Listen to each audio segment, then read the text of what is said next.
There has been tons of volatility in the currency markets. As we can see, the yen has been strengthening dramatically. And in this video, I want to go over the week. So this way we can be a bit more prepared, or at least I can be a bit more prepared on what to do with my trading softwares to make sure that one, I am aware of what is coming out in this week, and then I can act accordingly. Without further ado, let's jump right to it. Welcome, if you're new to the channel. My name is Matt Jimenez. I'm an entrepreneur who has worked with the greatest minds in finance over the last several years, and I'm here to pour into you guys everything that they pour into me. And in this video, this is going to be my Sunday market breakdown, but nonetheless, let's go ahead and look at the forecast for the currency markets in this week, and also let's look at a couple pairs and charts to see what type of volatility we could expect and where they're probably headed. But before I do, I want to make it clear that none of this is financial advice. This is merely for your entertainment and to let you know what I'm doing with my own personal interests. Okay, so here we have Forex Factory, which is very important to stay up to date on upcoming news releases that will definitely impact the currencies. And if you're exposed to the currencies, you want to know what's going on here, because this will allow you to take action prior to these events happening and potentially hindering your performance, or who knows, maybe even benefiting your performance. But again, this is not any advice whatsoever. I just want to be going over a few things. Right here is very important. The first thing that comes to mind is this Aussie dollar on Tuesday, which is the cash rate, and they're forecasting a 4.35% cash rate. Now what will happen is when this news comes out at 12:30 a.m. my time, and I am on East Coast time, the actual will come by on this, and then we will see some type of reaction within the markets. And what cash rate measures is the interest rate changed on the overnight loans between financial intermediaries. Now it looks like it's been 4.35% quite consistently. And again, this is pretty ironic considering the whole thing that's unraveling with the yen.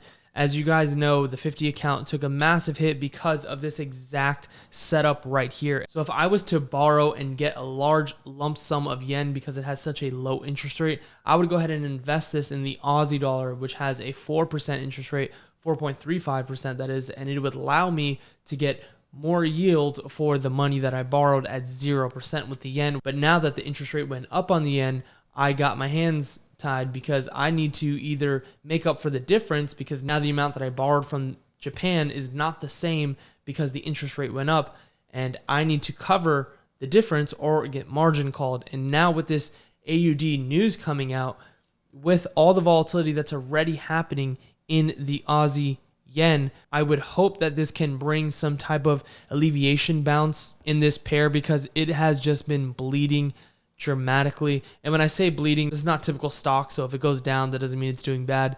This going down means that the yen is doing extremely well because it's strengthening dramatically in comparison to the Aussie dollar. So if this news comes back positive, I think it'll be the reason for the bounce in the Aussie yen, because we just had a massive bloodbath. Like I said, what would be nice to see is a bounce up into this region.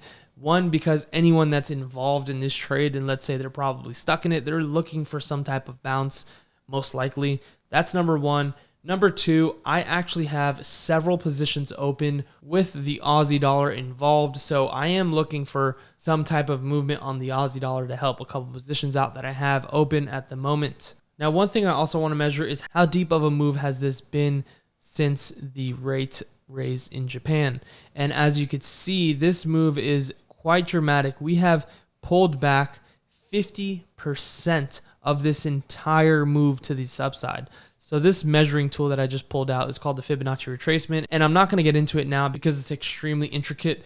But to put it simple, this will help me find potential areas of interest that the chart will pull back to, because of these universal measurements that are found throughout the universe. And no, I'm not joking, literally throughout the universe. As you can see, we barely touched the 50% retracement and already had some type of move a little bit off of it, leaving this wick right here. But before we do, let's see what pairs we should be looking at. Go ahead and close this out. That's the most important piece of news I think that's coming out for the Aussie dollar. And again, right after the cash rate, of course, you'll have monetary policy statements, because they're all intertwined. When you have a cash rate release, obviously there's going to be banking figures speaking on monetary policies. This can go either ways. If it's hawkish or dovish, obviously it will impact the currency either negative or positively, because people speculate. If someone says something dovish, people will speculate on their statements and think, oh, maybe I should buy or sell this because they had this connotation to their speech or statement that they made. Now let's go ahead and come down a bit more. Some more talks by the Aussie dollar. With the talks, you can't even measure it, right? Because there is no way to forecast an actual measurement. So whenever you see talks on Forex Factory, you won't actually see to the far right some type of forecasting numbers or actual numbers. You just have to actually click data, and then you could go into the history. You could click it and see a bit further. And then also you'll have a description which tells you a bit more of what this lecture or talk will be about. Scrolling a bit down more because I don't want to just go over the Aussie dollar the entire time, but it looks like we have Aussie dollar the entire time. All right, so let's go ahead and hit more to see for the month of August rather. Again, nothing too crazy. Some more Aussie news. And that is for the month of August. So for the month of August, I'm going to be on the lookout with any Aussie pairs. So if I'm in any Aussie pairs, this news is coming back negative or positive, I may halt trading on it. I may close out certain positions that may not be in my favor. But again, none of this is ever financial advice. This is merely just to let you guys know what I'm doing for your entertainment. Either so you can call me smart if it works out, or you can call me dumb if it doesn't work out. It doesn't matter. I'm publicly displaying it for you guys. Let's go ahead and look at a couple more Aussie pairs. Let's do AUD USD, which is a quite commonly traded pair. Okay, so here is AUD USD, quite an important pair because it is so common, and also because of all the Australian news coming out for the month of August. Let me go ahead and remove this trend line. Let's look at the monthly chart just to gauge kind of where we're at in terms of critical points on the chart. So we definitely are at a very key point of interest, which is this crazy bounce that happened in 08. Of course, this is during the recession. And if I was to go ahead and plot that, that will allow us to know at this region was extreme lows that we didn't really experience. Well, we did experience them back here in 2020, which was the COVID crash. So since we've been down here, it was back in the COVID. And then prior to that, it was the 08 recession. And we are just consolidating and bouncing right off this key point of interest. As you could see, when this was formed back in 08, we came back down, touched this exact thing, bounced straight up, came back down, bounced on it again. And now we're just tinkering on it. Typically, when you have a support level tested that many times, they tend to actually get weaker and tumble over to the downside. That would make sense if it did tumble downward, because that is saying that there's US strength in comparison to the Aussie dollar, which has tons of news coming out this month. But it doesn't look like they're going to change their rates. So I'm actually hoping for some Aussie strength here, which I do think we might get. I don't think that the Aussie will plummet much, but again, it also is compared to another currency in which it's paired with.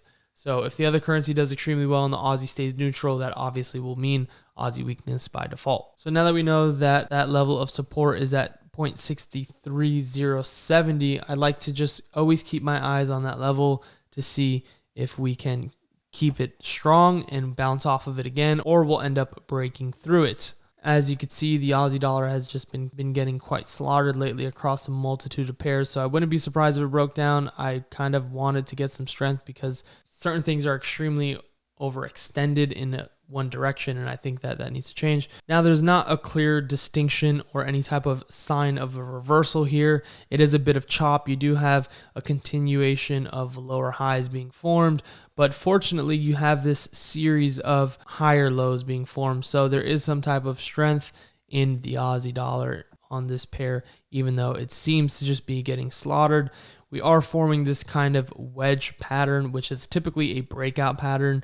So there could be some upcoming volatility here, but typically the breakout happens near the end of the wedge, and you do have the pressure of the moving averages. So this will be interesting to watch. I don't have a clear distinguished direction of where I think it's headed on this pair, but let's go ahead and check out one more Australian pair to look at. Let's do AUD. The franc is actually something I have a ton of exposure to right now at the moment. So I am looking for some type of franc weakness, and again, that means some Aussie strength. So I'm definitely hoping for some Aussie strength to come in here on these news releases, which is the cash rate, I'm pretty sure, at 4.35. So they're probably going to hit their target, and that will help alleviate this dramatic bleed happening across a multitude of Aussie pairs.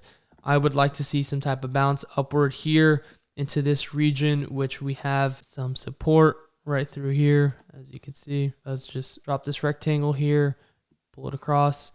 You can see support, resistance, resistance, support, support. I think that we could pop back up into this area and form some type of support. And if we did make it to this area, it would make sense that the moving average will also make it near this area at that time, which then again, we could see some type of roll around effect and a continuation of this downward trend happening on the Aussie dollar. But I do anticipate some type of bounce on this pair, which is something I would love to see. And again, let's go ahead and swing up to the monthly just to make sure where we're at in terms of significance on the exchange rate. And this is quite significant. This is, so the lowest it's ever been was down here, which just wicked down and immediately bounced. But where actual price traded and closed at is a bit higher. So we are at extreme lows for this currency pair.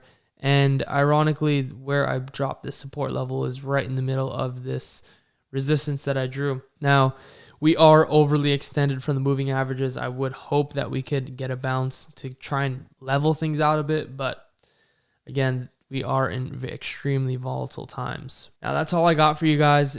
If there was more on Forex Factory, I would have looked through more pairs for you guys, but there wasn't much news, as you guys could see. I typically only look for things that have the red folder because that will indicate a certain level of volatility that definitely should warrant my interest. Now, if you enjoyed this and you found it informative and you wanted me to continue doing this, please leave a like and or comment. And if you aren't already, please subscribe. It means the world to me. And like always, my friends, peace.